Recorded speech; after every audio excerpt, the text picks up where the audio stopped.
নমস্কাৰ, মই ভুৱনাথ। আপোনালোকে চাবলৈ আৰম্ভ কৰিছে ৰিপৰ্টাৰ লাইভ অসম। আৰু বৰ্তমান আমি আহি উপস্থিত হৈছোঁ ভোৰবন্ধা গাঁও পঞ্চায়তৰ আঞ্চলিক পঞ্চায়তৰ সদস্য পদৰ প্ৰাৰ্থী নমিতা ডেকাৰ বাসগৃহত। আৰু নমিতা ডেকা আজি বহুত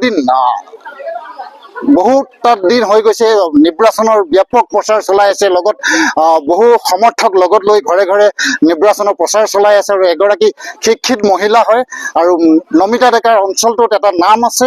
আৰু নমিতা ডেকাক এইবাৰ গাঁও পঞ্চায়তৰ যিসকল ভোটাৰ আছে, ভোটাৰসকলে বিজয় বৰমুকুট পিন্ধাব বুলি তেওঁ আশাবাদী। আৰু পোনপটীয়াকৈ নমিতা ডেকাৰ লগত কথা পাতিম। কিয় প্ৰথমবাৰৰ কাৰণে ৰাজনীতিত ভৰি দিলে ইমান কম বয়সতে, আৰু কি কৰিব আগন্তুক দিনবোৰত তেওঁ বিজয় বৰমুকুট পিন্ধাৰ পিছত কিদৰে ৰাইজৰ কাম কৰিব, কেনেদৰে কৰিব, তাক লৈ আমি নমিতা ডেকাৰ লগত কথা পাতো। আহক। সমূহ অসমবাসী ৰাইজৰ লগতে মৰিগাঁও জিলা আৰু ভোৰবন্ধা আঞ্চলিক পঞ্চায়তৰ সকলো ৰাইজলৈ শেহতীয়াকৈ হলেও ৰঙালী বিহু হিয়াৰ পৰা ওলগ যাচিলো। ৰাজনীতিলৈ অহা মানে মোৰ সৰুৰে পৰা দেখি ৰাজনীতিবিদবিলাকক দেখি ৰাজনীতিলৈ আহিবলৈ মন আছিলে। এই ক্ষেত্ৰত মোৰ ওচৰ চুবুৰীয়াৰ লগতে অঞ্চলৰ সকলো বয়োজ্যেষ্ঠ লোকে আগবঢ়াই আনিছে, যুৱ প্ৰজন্মই আগবঢ়াই দিছে। লগতে মোৰ ঘৰখন আৰু মোৰ হাজবেণ্ডৰ ফুল ছাপোৰ্টত মই এই ৰাজনীতিলৈ নামিছো। বিচাৰি কি লৈ যাম মানে উন্নয়ন, অঞ্চলটোৰ উন্নয়ন, ৰাইজৰ উন্নয়ন, এইবিলাককে মানে কিছু দেখিছো। উন্নয়নত কিছু মানে সাল সলনি কৰিবলৈ চেষ্টা কৰিম। সেয়াই আৰু প্ৰথমটো পদক্ষেপ মই কৈছোৱে, যিহেতু মই ৰাইজৰ কাৰণে ৰাইজক সেৱা কৰিম বুলি ওলাই আহিছো। ৰাইজৰ যিবিলাক ইছ্যু আছে সেইবিলাক লৈ মই আগবাঢ়ি যাম। হয়, মই চৰকাৰখনক লৈ যথেষ্ট মানে সাংঘাতিকভাৱে মই সুখী।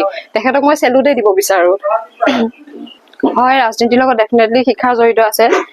শিক্ষাৰ অবিহনে মানুহৰ জীৱন কোনো মূল্যহীন মানে শিক্ষাৰ অবিহনে। গতিকে ৰাজনীতি ডেফিনেটলি, অকল ৰাজনীতি বুলিয়ে নহয়, মানুহৰ জীৱনতে শিক্ষাৰ বিশেষ প্ৰয়োজন। হয়, মই ক'ব বিচাৰো যিসকলৰ ওচৰলৈ মই গৈছোৱে আৰু যাৰ ওচৰলৈ মই যাব পৰা নাই, আপোনালোকৰ এই নিউজৰ যোগেদিয়ে তেওঁলোকৰ বহিমূলীয়া ভোটটো মোৰ কঁঠালৰ প্ৰতীকত দি যাতে বিপুল ভোটত মোক জয়যুক্ত কৰে, সেয়াই মোৰ প্ৰাৰ্থনা তেওঁলোকৰ ওচৰত। হয়, এই কথাটোতো সকলো ৰাইজে কয় লংকা পালে ৰাৱণ হয় বুলি, কিন্তু এইটো প্ৰত্যেকৰ ক্ষেত্ৰতে প্ৰযোজ্য নহয়। কাৰণ মোৰো সেই ক্ষেত্ৰতো ছবিটো হিতে বিপৰীত হব। মই ৰাইজৰ সেৱা কৰিম বুলি আগবাঢ়ি আহিছো, গতিকে মই ৰাইজৰ সেৱকী হৈয়ে থাকিম সদায়। কঁঠালৰ প্ৰতীক লৈছো মই। 8,000 আছে। ফুল ভিতৰত জড়িত হ'ম, নিশ্চিতভাৱে কৈছো মই।